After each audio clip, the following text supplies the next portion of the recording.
Mes chers élèves, pour ce premier cours en ligne, nous allons aborder le chapitre C6 sur la conservation. Je vous demanderai tout d'abord de revoir consciencieusement le chapitre C5 sur le développement durable abordé précédemment. N'hésitez pas à me poser toute question. Si nécessaire, je réaliserai un cours exprès dessus. Nous laissons maintenant les techniques agricoles et la production d'aliments pour nous intéresser à la conservation.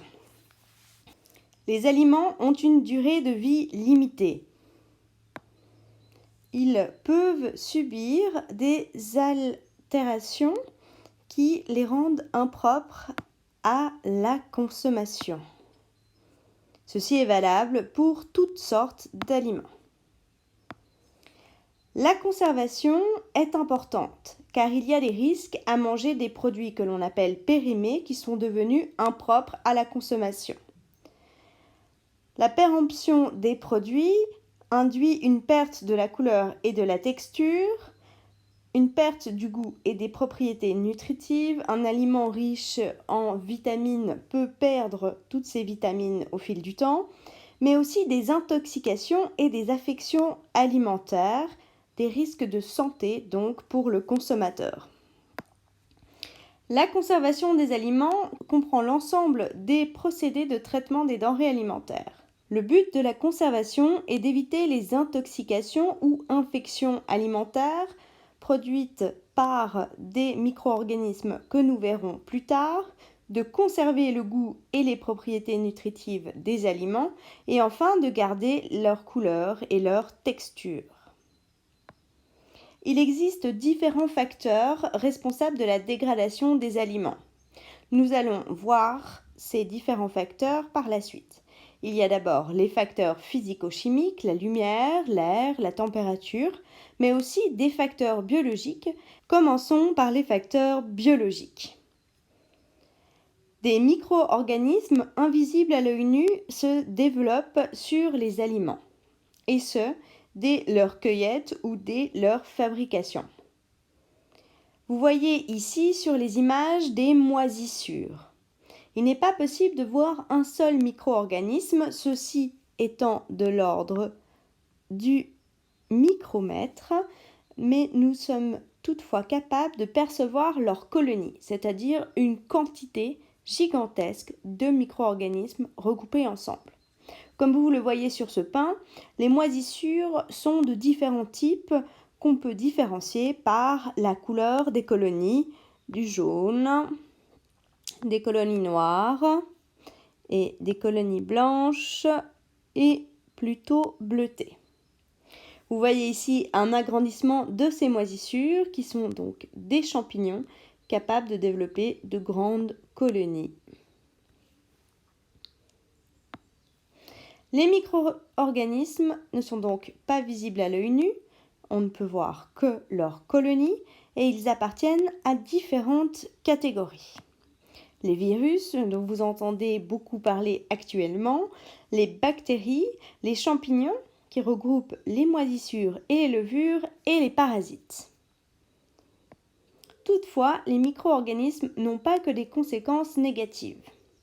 Leur capacité à faire de la fermentation est utilisée dans l'industrie agroalimentaire pour fabriquer notamment du fromage, de l'alcool, comme de la bière, du pain et du yaourt. Dans ce cas-là, les micro-organismes sont responsables d'une amélioration des aliments. Ils peuvent aussi participer à leur conservation. Mais certains micro-organismes sont responsables de la dégradation des aliments. Les moisissures se nourrissent de l'aliment.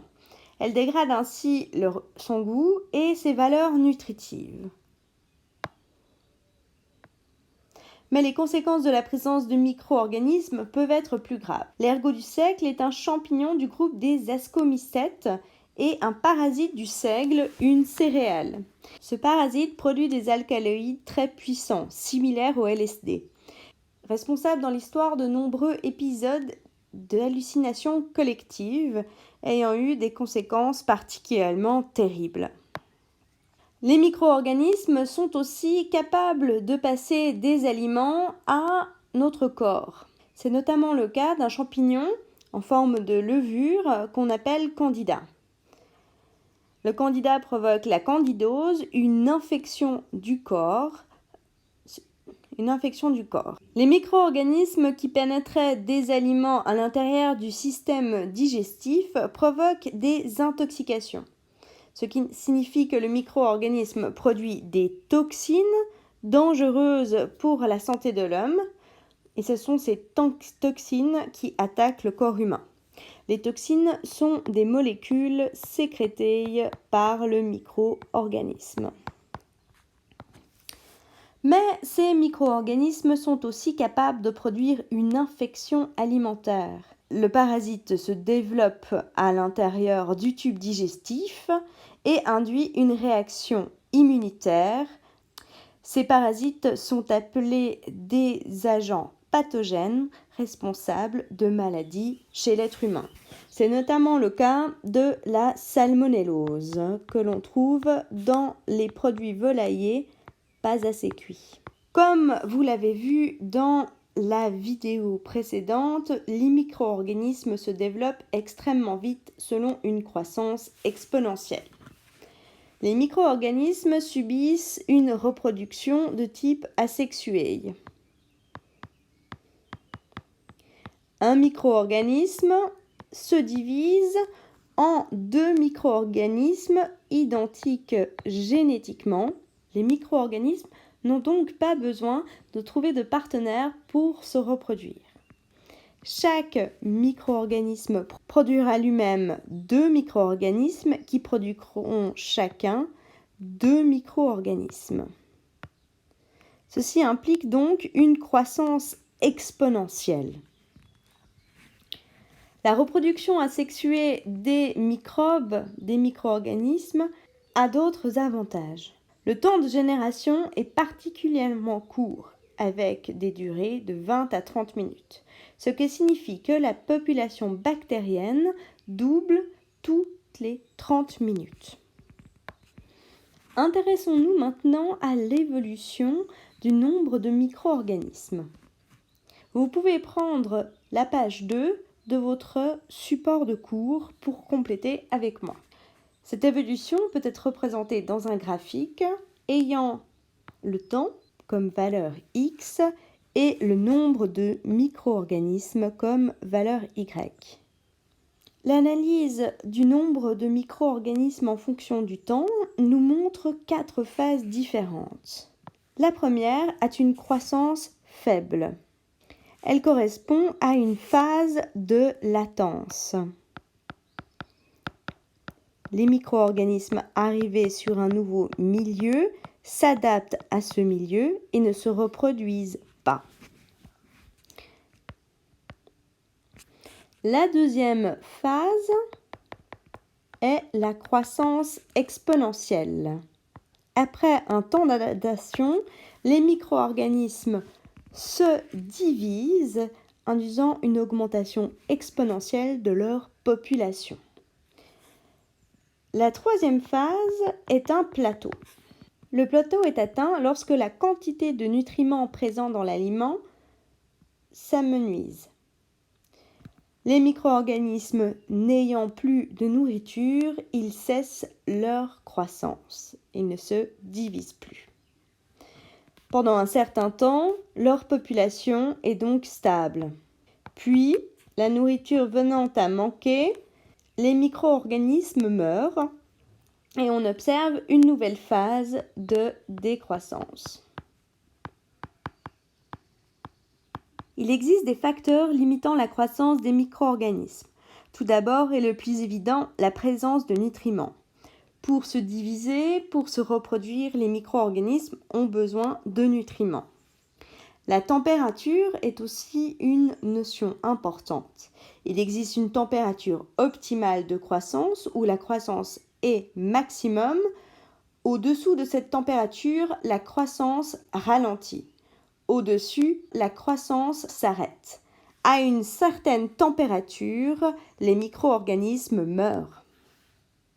Le pH peut aussi influencer la croissance, comme nous le verrons tout à l'heure. Autre facteur important lié à la présence de nutriments, les micro-organismes comme nous sont formés en grande majorité d'eau. La présence d'eau est donc essentielle à leur croissance, à leur division.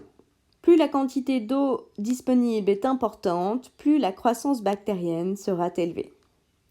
Pour certains organismes, il est enfin important d'avoir de l'oxygène. C'est les organismes qu'on appelle aérobies. Toutefois, de nombreux micro-organismes comme les moisissures n'ont pas besoin d'oxygène pour se développer. On les qualifie alors d'anaérobies.